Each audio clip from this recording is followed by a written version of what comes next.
असुर कधीच पूजला जात नाही. मग शंकासूर कसा पूजला जाऊ लागला त्याची ही कथा.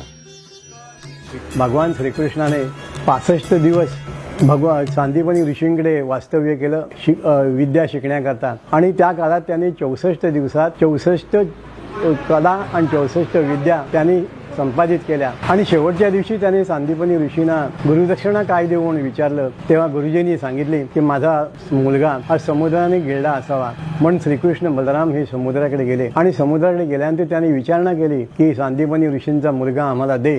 सागर म्हणाला की आम्ही तो गिळलेला नाही, परंतु माझ्या पोटामध्ये एक असुर आहे, या असुराने तो गिळला असावा. त्याप्रमाणे भगवान श्रीकृष्णाने सागरामध्ये उडी मारली, त्या असुराला ठार मारलं आणि त्याच्या पोटामध्ये काही तो मुलगा सापडला नाही. तेव्हा तो असुर म्हणाला तू मला उगाचच भगवान श्रीकृष्ण मारलेला आहे. तेव्हा श्रीकृष्णाने त्याला एक वरदान दिलं की तुझ्या केवळ दर्शनाने पाप नष्ट होतील, संकट दूर होतील आणि तुझी फाल्गुन महिन्यामध्ये ही पूजा केली जाईल. आणि त्याचंच प्रतिकात्मक रूप म्हणजे हा शंकासूर आहे. शंखासुराचा तो शंकासूर झाला. अशा हा शंकासूर घरोघरी येतो आणि लोकांच्या जे नमोस असतात ते फेडले जातात. लोकांवरची संकट दूर करण्याकरता हा शंकासूर खेड्यामधनं येतो.